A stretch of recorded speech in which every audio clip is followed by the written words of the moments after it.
Marco Rubio ने तो जयशंकर जी को डांट भी लगा दी, भाई कायदे में रहिए। डांट खाकर जयशंकर जी इठलाते हुए वापस आते हैं, मोदी साहब अपनी त्वचा की तारीफ सुनकर वापस आ जाते। अरे आपकी त्वचा की तारीफ सुनने गए थे क्या आप वहां?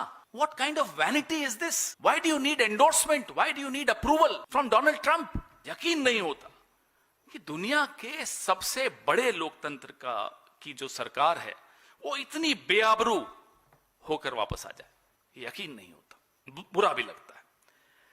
और कातिलों के साथ खी करके हंस रहे हैं आप, अनाप शनाप बोल रहे हैं, पर्चियां देख देख कर बोल रहे हैं। पर्ची पीएम हो, पर्ची पीएम तो सीएम तो हैं हमारे राजस्थान के, हरियाणा के। अब ये पर्ची पीएम भी आ गए जिनको एक्सीलेंसी बोलने में भी पर्ची देखनी पड़ रही है। अपने नागरिकों की हत्या की निंदा करने के लिए भी पर्ची में कुछ लिख देते तो शायद वहां से खेद की कुछ आवाज आती। खेद छोड़िए, डोनाल्ड ट्रंप ने तो कहा और प्रधानमंत्री वहां बैठे थे कि ये सब तो होता रहता है, ये बड़ा खतरनाक पेशा है नाविकों का, सेलर्स का। ये सुनकर आ गए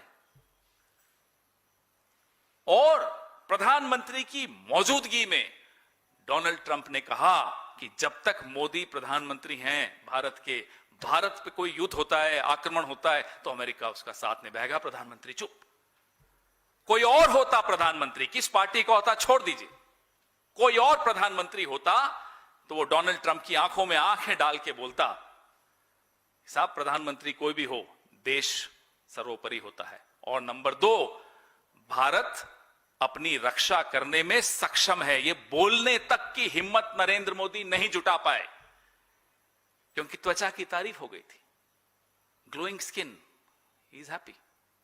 उनकी त्वचा की तारीफ हो गई तो अपमान भी सहकर आ गए। अपमान देश का हुआ, आपका नहीं।